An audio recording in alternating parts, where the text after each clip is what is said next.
का महीना खत्म होने से पहले पहले बस एक मुट्ठी नमक लेकर उस पर दम कर लो और उस दम किए हुए नमक को घर में एक मखसूस जगह पर खास तरीके से रख दो। एक मुट्ठी नमक के इस अमल को करते साथ ही घर में दौलत, रिज्क और पैसा इतने आने लगेंगे कि आप खुद हैरान रह जाएंगे कि इतनी दौलत, इतने पैसे के मैं करूं तो करूं क्या। प्यारे बहन भाइयों, आधे से ज्यादा शबान का महीना गुजर चुका है। बस शबान का महीना खत्म होने वाला है और शबान का महीना खत्म होते साथ ही माशाल्लाह से रमजानुल मुबारक का महीना शुरू होने ही वाला है। लेकिन बस आपने शबान का महीना खत्म होने से पहले पहले एक मुट्ठी नमक लेकर ये अमल जरूर कर लेना है, क्योंकि जैसे ही आप शबान का महीना खत्म होने से पहले पहले इस अमल को कर लेंगे तो ये अमल इतना बरकत वाला है कि इस अमल को करने के बाद आपकी रिज़्क की तंगदस्ती फौरी तौर पर खत्म हो जाएगी, घर से बेबरकती का खात्मा हो जाएगा, घर में दौलत और पैसा आने लगेंगे, घर में रिज़्क आने लगेगा और हर किस्म की जो आपको परेशानियां थी, मुसीबतें थी, वो भी अगर अल्लाह ने चाहा तो इस अमल की बरकत से खत्म हो जाएंगी। प्यारे बहन भाइयों, ये खास रिज़्क और दौलत का अमल है और जो लोग बहुत जल्द दौलतमंद बनना चाहते हैं उन लोगों को ये अमल बताया जाता है। इसलिए अगर आप भी लंबे लंबे वज़ाइफ और अमलियात कर कर थक चुके हैं लेकिन अभी तक आपके पास दौलत और पैसा नहीं आए, आपके काम नहीं बने, तो बस एक मुट्ठी नमक लेकर, एक मुट्ठी नमक तो हर घर में मौजूद होता है, बस आपने एक मुट्ठी नमक लेकर शबान का महीना खत्म होने से पहले पहले इस अमल को भी एक बार आजमा कर देख लेना है। इंशाअल्लाह ताला ये अमल इतनी जल्दी असर दिखाता है कि आप खुद भी यकीन नहीं कर पाएंगे, आपको खुद भी समझ नहीं लगेगी कि कल तक तो मेरे घर में दौलत और पैसा आने का नाम नहीं ले रहे थे, लेकिन अब दौलत और पैसा मेरे घर में इतने ज्यादा आ रहे हैं कि मेरे पास तो जगह ही नहीं बची कि मैं इतनी दौलत और इतने पैसे को रखूं तो रखूं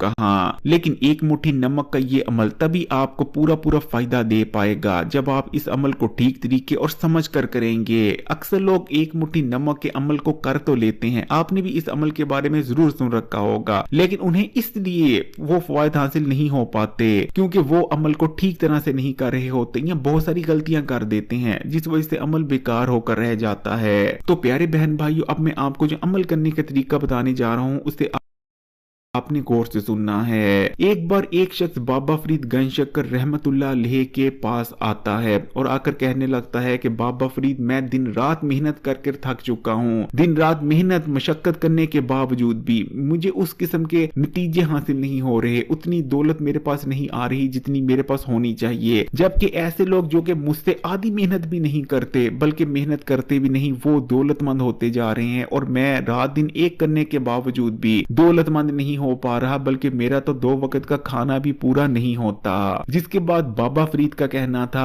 कि 3 महीने ऐसे हैं और उन 3 महीनों में 3 औकातें ऐसे हैं कि जिनमें अगर अल्लाह ताला से दौलत मांगी जाए तो अल्लाह ताला जरूर अता फरमाते हैं। प्यारे बहन भाइयों, बाबा फरीद का कहना था पहला महीना है रजब, दूसरा महीना है शबान और तीसरा महीना है रमजान। ये तीनों महीने एक साथ आते हैं। पहले आता है रजब का महीना जो कि अल्लाह का महीना है, उसके बाद आता है शबान का महीना जो कि हमारे नबी करीम सल्लल्लाहु अलैहि वसल्लम का महीना है जो कि माशाल्लाह से चाह रहा है, जबकि उसके बाद आएगा जिस महीने का पूरी उम्मत इंतजार करती है जो कि है रमजान का महीना, और रमजान का महीना उम्मत का महीना करार दिया गया है। प्यारे बहन भाइयों, इन 3 महीनों में दुआओं की कबूलियत बहुत ज्यादा बढ़ जाती है। अगर अल्लाह ताला पर यकीन और तवक्कुल रखकर इन महीनों में फिर जो भी दुआ मांगी जाए तो इंशाअल्लाह ताला, वैसे तो अल्लाह ताला दुआएं पूरा साल ही कबूल करते हैं, लेकिन ये खास महीने हैं और इन 3 महीनों में भी 3 औकात बहुत ज्यादा खास होते हैं। सबसे पहला फजर के वक्त जो दुआ की जाती है उसकी कबूलियत बहुत ज्यादा होती है, जबकि दूसरा वक्त होता है मगरिब की अजान के बाद का वक्त। शाम के वक्त भी जो दुआ की जाए वो भी बहुत जल्द कबूल हो जाती है। इसी तरह तहज्जुद के वक्त यानी रात के वक्त जो दुआ की जाए उसकी कबूलियत भी बहुत ज्यादा हो जाती है। प्यारे बहन भाई, तहज्जुद के वक्त खुद अल्लाह ताला अरशाद फरमा रहे होते हैं कि है कोई मांगने वाला कि मैं उसे अता करूं। तो नमक के इस अमल को करने के लिए बस आपको एक मुट्ठी नमक की जरूरत पड़ेगी। आपने अपने बावर्ची खाने में जाना है और एक मुट्ठी नमक ले आना है और इस नमक को आप बेशक किसी कटोरी में रख लें, किसी भी बर्तन में रख कर लिए हैं। प्यारे बहन भाइयों, नमक तो घर घर में मौजूद होता ही है, ऐसा कोई घर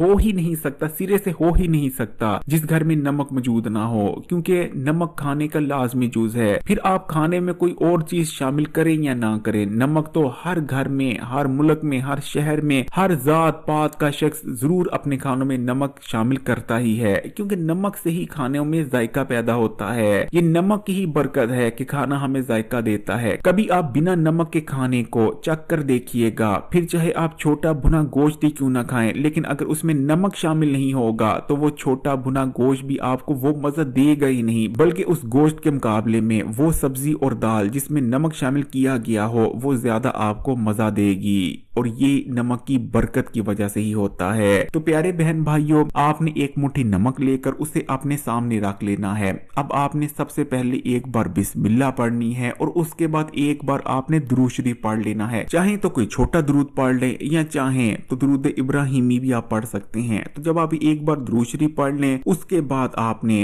पूरे 11 बार कुल हु अल्लाह यानी सूरह अखलास पढ़ लेनी है। सूरह अखलास हर किसी को याद होती है क्योंकि सूरह अखलास भी नमाज का लाजमी जुज है। वैसे भी सूरह अखलास की फजीलत और बरकतें बहुत ज्यादा हैं। अगर आप सिर्फ 3 बार सूरह अखलास पढ़ लेते हैं तो आपको एक बार पूरा कुरान पाक पढ़ने का सवाब हासिल हो जाता है। तो प्यारे बहन भाइयों, जब आप पूरे 11 बार सूरह अखलास यानी कुल हु अल्लाह पढ़ लें उसके बाद आपने पूरे 11 बार ही कुरान पाक की सबसे छोटी लेकिन सबसे ताकतवर सूरह यानी सूरह कौसर पढ़ लेनी है। सूरह कौसर भी बेहद छोटी सूरह है और आमतौर पर ज्यादातर लोगों को सूरह कौसर भी याद होती है, लेकिन अगर आपको सूरह कौसर याद नहीं तो आप पारे से देखकर भी सूरह कौसर पढ़ सकते हैं, या आप गूगल पर सर्च कर लें, आपको सूरह कौसर मिल जाएगी। छोटी सी सूरह कौसर है। 11 बार सूरह कौसर को पढ़ने में भी कोई ज्यादा वक्त नहीं लगता। तो जब आप 11 बार सूरह कौसर भी पढ़ लें तो उसके बाद आपने पूरे 11 बार पढ़ लेना है सुबहान अल्लाह, यानी आप पढ़ेंगे सुबहान अल्लाह, ये एक बार हो गया, फिर पढ़ेंगे सुबहान अल्लाह, ये 2 बार हो गया। इस तरह आपने पूरे 11 बार सुबहान अल्लाह पढ़ लेना है।